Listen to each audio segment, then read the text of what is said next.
Pues soy Manu Marlasca, Luis Rendueles. Buenas tardes a los dos. Hola. Hola. Buenas tardes. Pues han decidido, como en los programas de radio de hace unos años, satisfacer las peticiones de algunos oyentes que a través de Twitter habían pedido, porque han visto que ha sido protagonista de Crónica de Sucesos estos últimos días, que dedicasen un espacio a El Solitario, ese atracador de bancos tan famoso de nuestra historia reciente. Pero antes quiero que me expliquéis qué está pasando con esa nueva versión que ha dado Miguel Carcaño del crimen del asesinato de Marta del Castillo, porque se ha inculpado, ya se ha imputado a su hermano en el crimen. Es más, le ha acusado directamente de ser el autor material de la muerte, parece. Sí, esta historia la cuenta Carcaño en octubre, cuando todavía tiene pendiente la decisión del Supremo de si va a ser definitivamente condenado o si puede reducir la condena.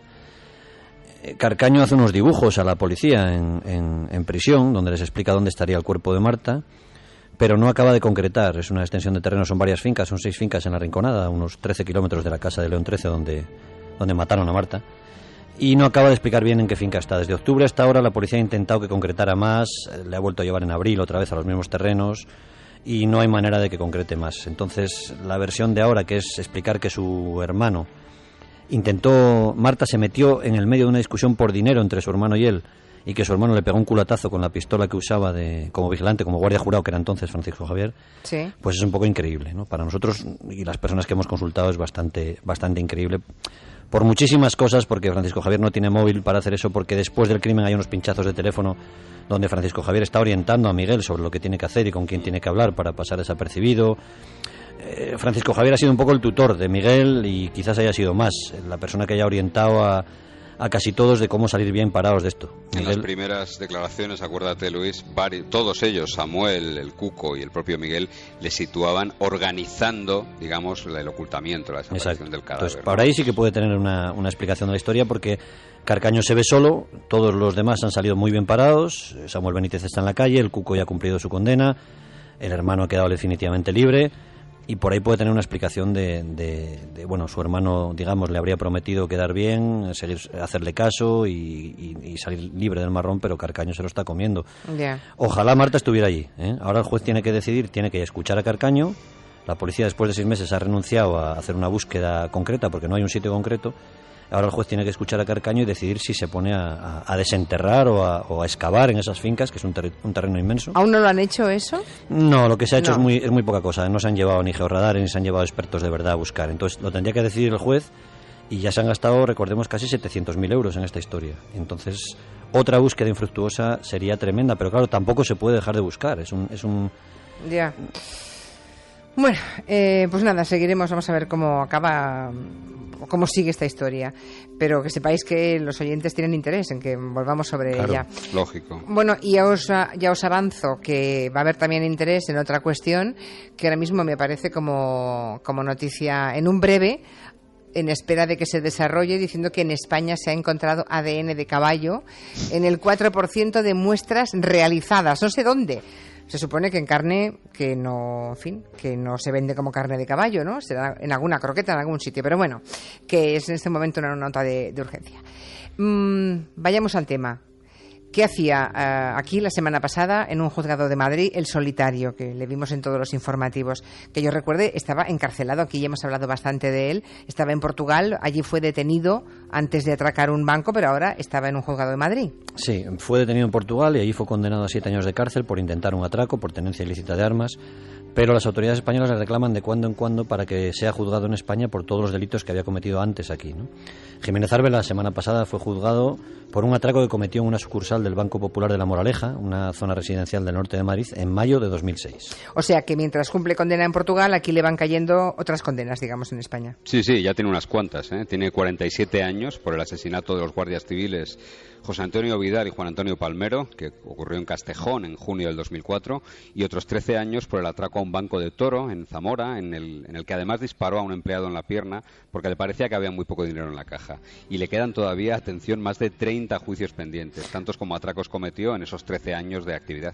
O sea, 13 años de ladrón, digamos, ladrón, de criminal, más de 30 atracos. Oye, ¿por qué Jaime Jiménez Arbe, un tipo con ese aspecto además casi grotesco, pudo conseguir burlar tanto tiempo a la policía y a la Guardia Civil? Su alias, el Solitario, dice mucho de cómo era él, ¿no? Un atracador que actúa así sabe que se expone mucho, tiene que preparar él solo los golpes, no tiene apoyos para escaparse, pero también sabe que nadie le va a delatar, nadie va a cometer una imprudencia, nadie va a hablar de más, todo está en sus manos. Y Jiménez Arbe es verdad que no dejaba casi nada al azar. ¿Cómo que nada? ¿No cometía ningún error, quieres decir?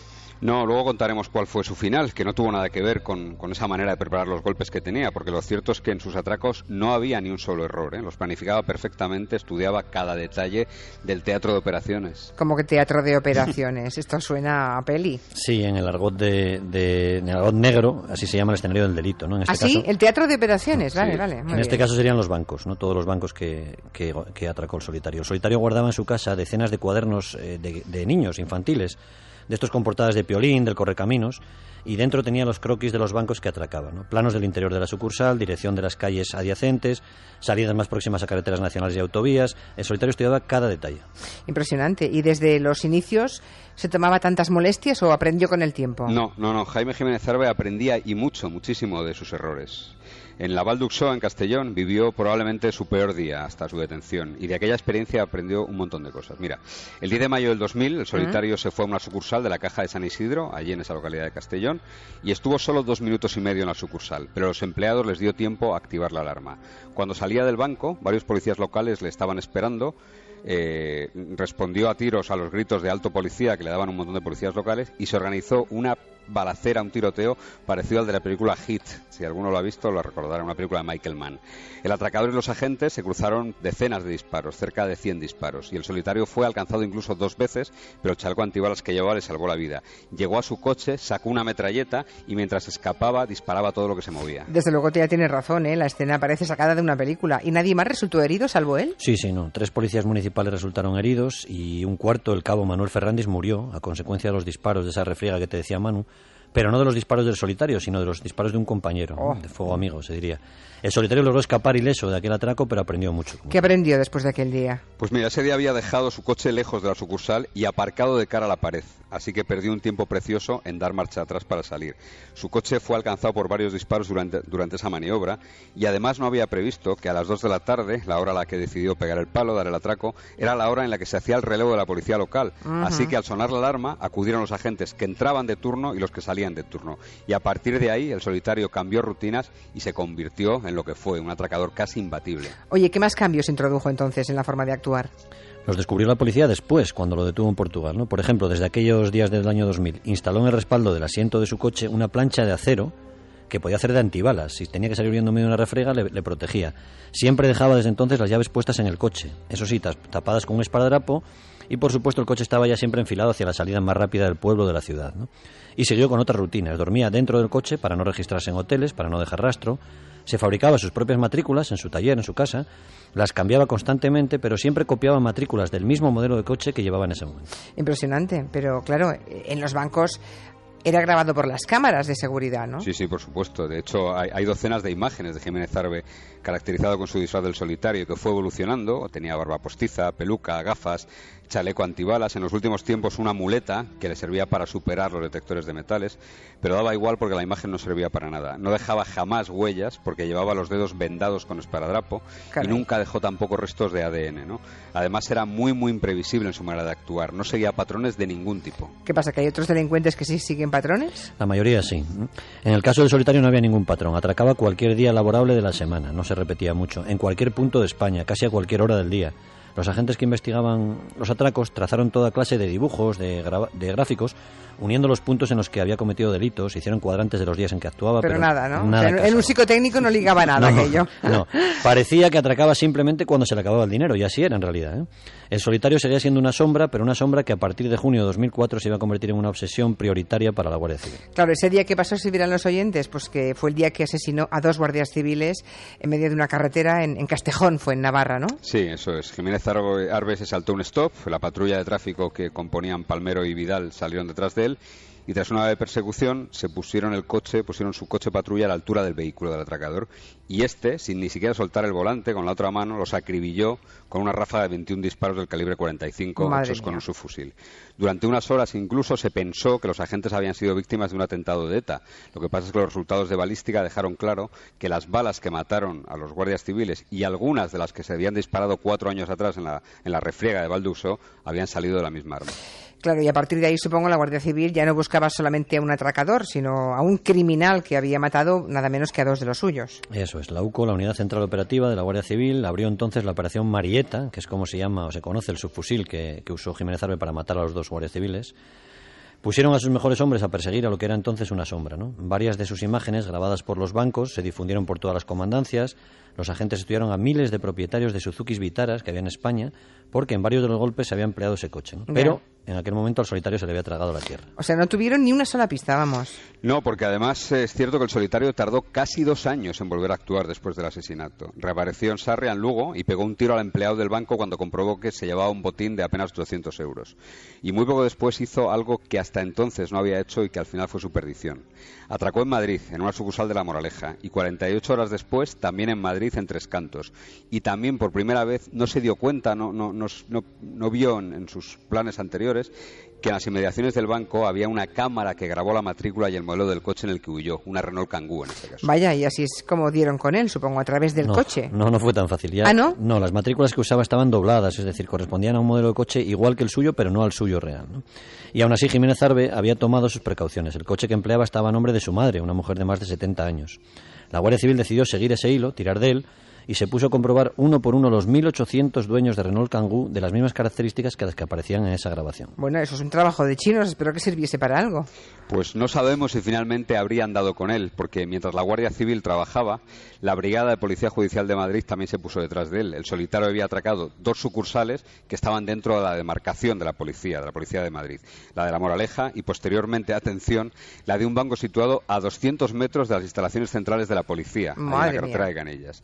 El comisario jefe del jefe de la UDICO de Madrid, Emilio Alcázar, que ahora es jefe de la brigada, en aquel momento era jefe de UDICO, se tomó ese atraco de a 200 metros de la sede central de la policía, pues casi como un desafío, como una chulería del solitario, y se puso a trabajar. Y en mayo del 2007 recibió una llamada que esta sí fue el principio del fin del solitario. Bueno, nos tenéis en ascuas, a ver qué llamada fue esa. Al comisario Alcázar le llamó un compañero, un policía destinado en Alicante.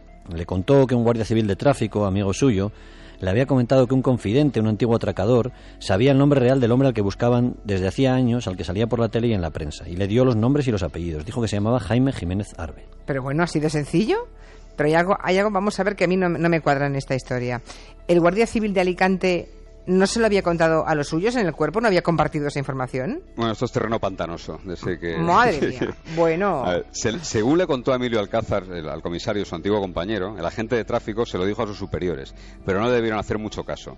Desde la Guardia Civil lo que se dice es que llegaron a la misma identidad, al mismo Jiménez Arbe, pero gracias al estudio que hicieron de los coches, pero que nunca nadie les dio jamás el nombre de Jiménez Arbe. Yeah. Los cierto es que Alcázar y los suyos se pusieron en marcha muy rápidamente y horas después de tener ese nombre sacaron la foto del archivo del DNI y comprobaron que tenía antecedentes por robo, por lesiones, por tráfico de drogas, pero muy, muy antiguos, y que vivía precisamente en la provincia de Madrid, en Las Rozas. Pero imagino que aunque tenían un nombre, pues querrían verle en persona, ¿no? Y comprobar que sí, que era el mismo tipo. Eso es. Las fotos de la base de datos del DNI no ayudaron mucho porque no guardaban parecido con el tipo que salía en las imágenes, ¿no? Así que los encargados del caso comenzaron a vigilar a Jiménez Arbe. El inspector que mandaba al grupo asignado a esa historia recuerda ahora que se dio cuenta de que era el solitario sin ni siquiera verle la cara por 2 detalles. El chaleco que llevaba, que era idéntico al que empleaban algunos de sus atracos, y los andares, ¿no? Su forma de caminar, que era casi inconfundible. Para colmo, comprobaron que Jiménez Arbe tenía en su garaje una Renault Kangoo casi idéntica a la empleada en el atraco de La Moraleja. O sea, bingo, ¿no? Ya estaba claro. Paciencia, que las cosas nunca son tan fáciles. ¿Ah, no? Para los buenos, no. La policía no quería pinchar en hueso, lógicamente, no quería hacer una detención en falso, ¿no? Se propusieron cazar al solitario infraganti, porque estaban seguros de que iba a preparar un nuevo golpe. Por eso le pincharon los teléfonos, le pusieron una baliza en el coche, con la que seguían todos sus movimientos, y varios agentes se convirtieron de verdad en sus sombras. Controlaban todos y cada uno de sus movimientos las 24 horas del día. En 2 meses no se separaron de él y averiguaron muchas cosas al margen de su vida de atracador. Oye, ¿y qué vida llevaba este hombre? Porque 2 meses dan para mucho. Sí, vieron que se había apuntado al paro, que acudió al INEM en abril del año 2007, que había pedido trabajo, una demanda de empleo en el INEM como instalador de aire acondicionado, que era un sector en el que efectivamente había trabajado hasta el año 2000, cuando se había convertido en el solitario, ¿no? Tenía 2 hijos, David y Jaime, tenía una exmujer británica, Anita, y una novia más joven que él, bastante más joven que él, brasileña, que se llama Iris Roberta, con la que el solitario pasaba muchas horas hablando a través de Skype, a la que fue a ver en persona a Brasil y con la que estuvo, por ejemplo, en Marbella, con el dinero de sus atracos, y a la que mandaba regularmente dinero y regalos, como por ejemplo la vaporeta que le envió a su, digamos, futura suegra, o la PlayStation para el niño de la... Mira qué amable él. La policía sospechó que Jaime estaba preparando un último gran golpe para huir a Brasil con su amada, a la que ya había visitado, como te he dicho, y mucho más cuando lo oyeron preguntarle en una conversación con su novia: ¿cómo se dice en portugués? ¿Puedo hablar con el director, por favor? Ah... O sea, un último atraco, un atraco en el que se llevase suficiente dinero como para retirarse, claro, esa era la idea, ¿no? Claro, lo que pasa es que el solitario sabía que aquí en España estaba quemado ya, que su foto estaba en todas partes, que le buscaban miles de agentes y de ahí su inquietud por aprender idiomas, ¿no? Así que un día de julio, imagínate la escena, los policías que le empiezan a seguir desde Las Rozas llegaron hasta Portugal detrás de él. Pidieron auxilio a sus colegas portugueses y comprobaron que Jiménez Arbe paró en Figueira da Foz, que es una localidad turística de 30.000 habitantes, y allí es donde iba a golpear. Ya. Estudió minuciosamente la sucursal sin sospechar que ese sí que iba a ser su último golpe, ¿no? Pero en lugar de dar el palo, volvió a Madrid. Bueno, o sea, volvió a España sin haber atracado. Eso es. Pero 2 semanas después el solitario coge el coche otra vez y regresa a Portugal. Y allí en Figueira da Foz, el 23 de julio del 2007, Jiménez Arbe es detenido cuando, ya caracterizado como solitario, se disponía a entrar en un banco. 8 agentes portugueses le caen encima en un segundo, sin darle opción a nada, y estaban presentes allí varios agentes de la Brigada de Madrid, entre ellos el comisario Alcázar, el hombre al que le llegó aquel chivatazo. Ya. Desde luego la historia es increíble, ¿eh? Imagino la alegría de policías y guardias civiles y la perplejidad del solitario, ¿no? Que no debía dar crédito. Desde luego. En esa historia hubo rifirrafes importantes entre los dos cuerpos, ¿eh? La Guardia Civil se quejó de que sus colegas habían sido desleales porque no habían compartido información, y la policía se quejaba de que el cuerpo hermano quería apuntarse un tanto con su trabajo, con el de la policía, ¿no? Pero lo cierto es que los registros posteriores en la casa y en una nave que el solitario tenía alquilada en Pinto dieron todavía más sorpresas. Jiménez Arbe era vecino de un coronel de la Guardia Civil y del abogado Rodríguez Menéndez, guardaba un arsenal de armas, munición, cañones, compraba armas inutilizadas y las arreglaba, las ponía para poder usarse, ¿no? Tenía moldes de silicona con los que cambiaba sus facciones en cada atraco, y allí encontraron esos cuadernos infantiles con coordenadas GPS de sus objetivos, los cuarteles de la Guardia Civil cercanos, los planos de las subidas, y hasta ese momento creemos que no se dieron cuenta de a quién se habían enfrentado estos años. Oye, a ver si en 30 segundos me contáis qué ha pasado en estos 6 años transcurridos. Bueno, en principio se intentó construir una imagen de expropiador, de anarquista, de un Robin Hood, ¿no? Pero no. Fue condenado por el asesinato de los guardias civiles, como te ha dicho Manu, y ahora está en esa campaña de que dice que está ingresado en una cárcel que es como Guantánamo, pero en Portugal. Pide un traslado a España, ha escrito un panfleto que se llama Me llaman el solitario, autobiografía de un expropiador de bancos, dice él. Incluso utilizó a un periodista para difundir sus ocurrencias, y una de ellas, y esto parece más propio del territorio tolo negro, fue asegurar que Manuel Marlaska era el periodista que había matado a una persona en una discusión de tráfico. Anda, o sea, confundió a Manu Marlaska con otro periodista mucho más veterano, que era Milibia, ¿no? Que efectivamente fue condenado por esa historia. Sí, caray con el solitario. Bueno, supongo que nada que ver con Guantánamo, ¿no? Esa prisión. No. Jiménez Arbe es cierto que vive en régimen de aislamiento muy duro, pasa casi todo el día en su celda, Ya. Ha perdido bastante peso, aunque sus huelgas de hambre parecen más que otra cosa operaciones propagandísticas. Y en Portugal le ha ido a ver, aunque cada vez con menos frecuencia, a su madre y David, uno de sus hijos. Y la brasileña no. No, la brasileña. La brasileña pies en polvorosa. Y pasa la mayor parte del tiempo, pásmate, respondiendo a las decenas de admiradores que tiene que le escriben. Buah. Estamos fatal, ¿eh? Gracias, chicos. Os dejo, que me espera aquí José María Rodríguez, el mejor pastelero del mundo, campeón del año 2011. Que aproveche. Adiós. Gracias. ¿Te ha llevado algo? Para chuparse los dedos. No Vale. lo sé, pero casi seguro. Adiós. Hasta luego. Adiós.